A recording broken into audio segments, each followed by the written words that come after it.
ज़रूरी नहीं खुद गलती करके सीखा जाए, कभी कभी दूसरों की गलतियों से भी सीख लेना चाहिए, इससे हमारा टाइम बहुत सेव होता है।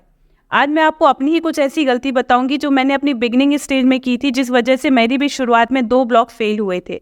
जब मैंने अपनी गलतियों को रियलाइज़ किया, उन्हें ठीक किया, उसके बाद मैंने अपनी ब्लॉगिंग से डिसेंट इनकम अर्न करना शुरू किया। तो आज मैं आपके साथ अपने ही एक्सपीरियंस शेयर करना चाहूँगी। ये एक्सपीरियंस आपके लिए बहुत काम के हैं, क्योंकि अगर आप भी कहीं ना कहीं ब्लॉगिंग में स्टक हो रहे हैं तो आपको इस वीडियो से बहुत हेल्प मिलेगी।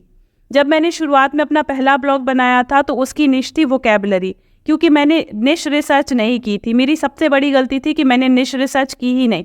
मैंने सडनली एक ही दिन में अपनी निश डिसाइड कर ली और मैंने देखा कि वोकैबुलरी बहुत ज़रूरी है, क्योंकि बहुत सारे लोग बैंक की प्रिपरेशन कर रहे हैं और मैंने बैंकिंग अड्डा जैसी वेबसाइट को देखा हुआ था। मैंने उसके पीछे उनकी रिसर्च, उनका वर्क देखा भी नहीं। मैंने सिंपली डोमेन बुक किया vocabularyworld.com और उस पर अपना ब्लॉग सेटअप किया और मैंने वोकैबुलरी लिखना शुरू कर दिया। ना ही मैंने निश रिसर्च की, ना ही मैंने आर्टिकल लिखना सीखा, मैंने सिर्फ ब्लॉगिंग शुरू की। इस वजह से ना ही मुझे गूगल एडसेंस का अप्रूवल मिला और वो ब्लॉग मेरा फेल हो गया। 2 महीने बर्बाद करने के बाद मुझे ऐसा लगा कि नहीं, ब्लॉगिंग ऐसे नहीं होती है, मुझे रिसर्च करना होगा। इसके बाद मैंने कुछ यूट्यूब वीडियोस देखना शुरू किया। फिर वहाँ मुझे पता चला कि आपको निश रिसर्च करना होता है और आपकी जो निश होती है वो आपकी इंटरेस्ट बेस्ड होनी चाहिए। तो मैंने सोचा कि मुझे ट्रैवल्स में इंटरेस्ट है, क्योंकि मेरा family business tours and travels का है। तो मैंने एक डोमेन बुक कर दिया ट्रैवल पे और मैंने ट्रैवल पे ब्लॉग बनाया। फिर वही किया, फिर मैंने इनकम्प्लीट सी इन्फॉर्मेशन पे अपना ब्लॉग शुरू कर दिया और वो ब्लॉग भी फेल हो गया। उसके बाद मैं स्टक हुई और फिर मुझे लगा कि नहीं भाई, ब्लॉगिंग से तो पैसा नहीं कमाया जा सकता, ब्लॉगिंग तो बहुत डिफिकल्ट है, ब्लॉगिंग से तो मैं फेल हो गई।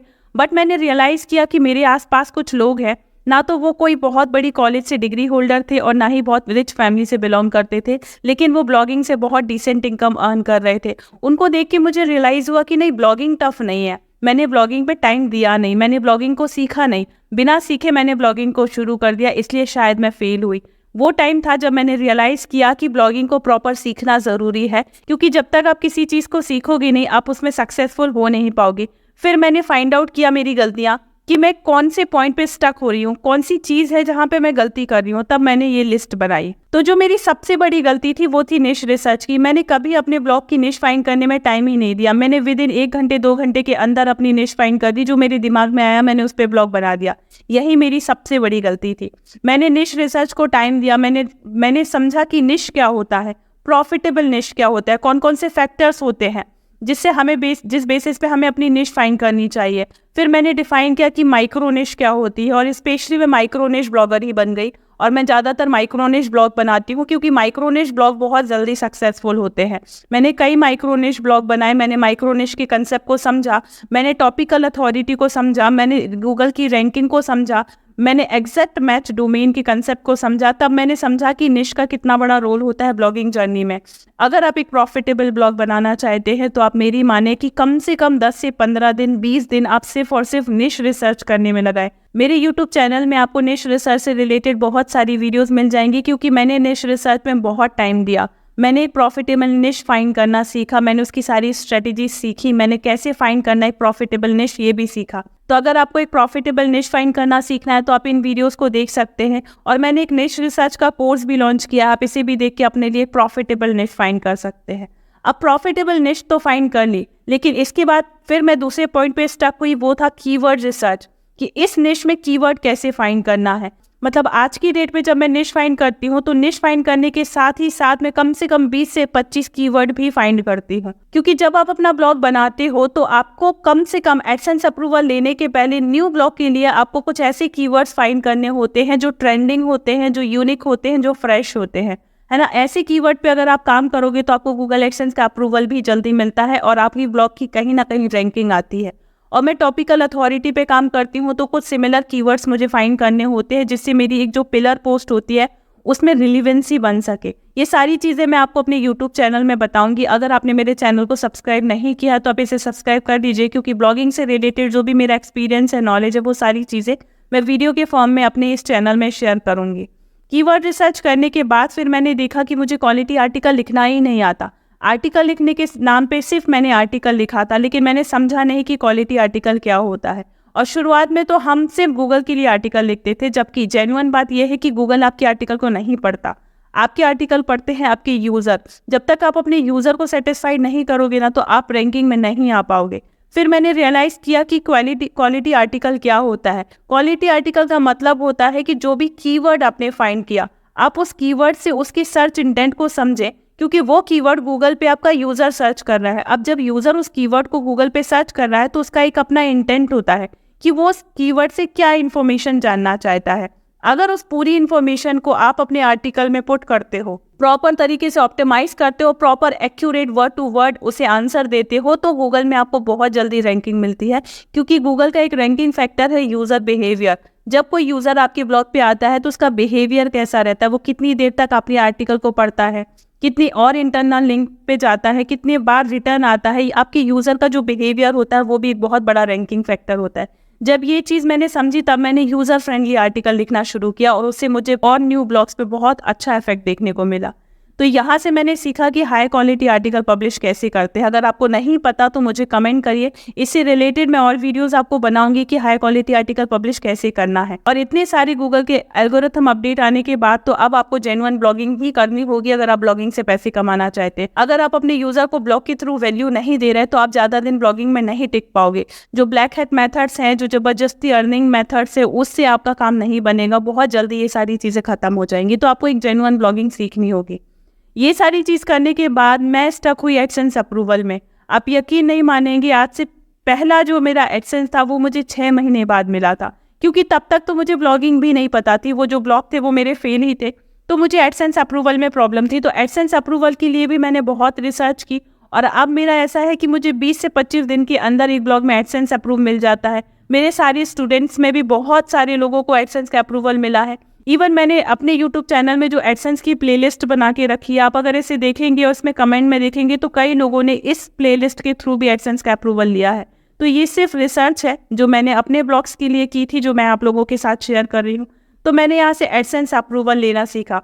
इसके बाद जब मेरे ब्लॉग्स बन गए, मैंने एडसेंस अप्रूवल ले लिया, फिर मैं स्टक हुई ट्रैफिक पे, जो आप में से बहुत सारे लोग होते हैं। मैंने देखा कि सिर्फ ऑर्गेनिक ट्रैफिक पे आप बेस्ड नहीं हो सकते, क्योंकि कई बार अपडेट्स के कारण आपकी जो रैंकिंग है ना वो बहुत जल्दी डाउन भी हो जाती है। कभी कभी आपके जो जेन्युइन ब्लॉग होते हैं ना वो भी डाउन हो जाते हैं।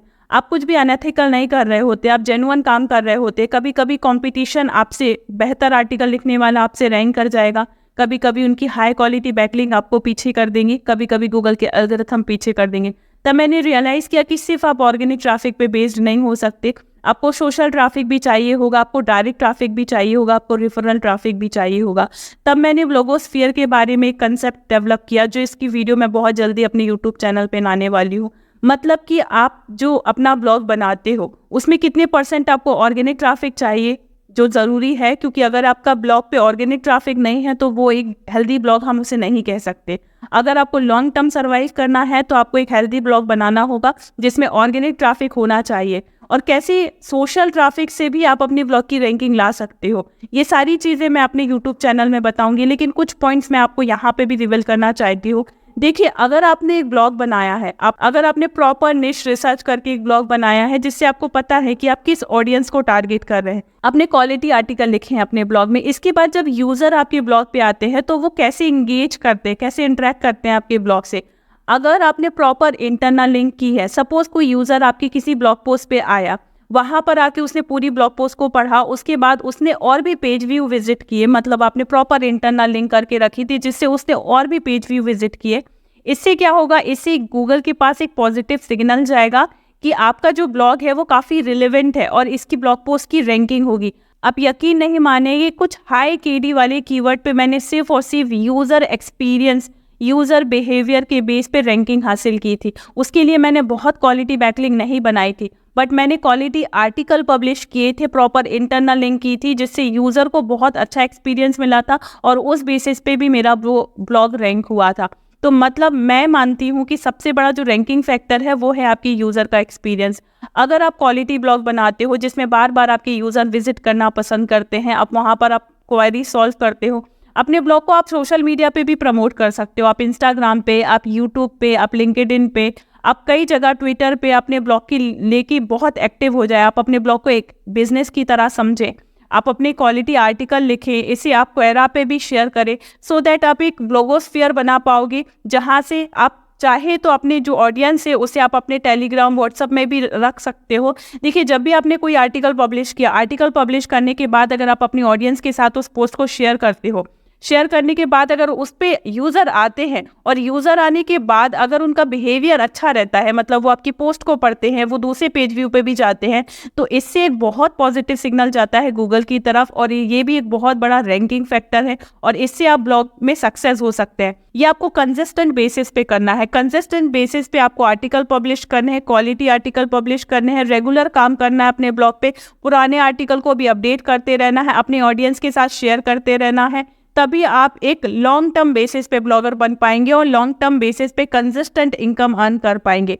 ये चीज़ अगर आप फॉलो करेंगे ना, तो आप भी एक प्रॉफिटेबल ब्लॉग बना पाएंगे। ब्लॉगिंग सीखने के लिए आप मेरे यूट्यूब चैनल को सब्सक्राइब करेंगे, क्योंकि ब्लॉगिंग से रिलेटेड मैं बहुत सारी वीडियो लेके आती हूँ जो आपको हेल्प करेंगी। आज के लिए इतना ही, थैंक यू।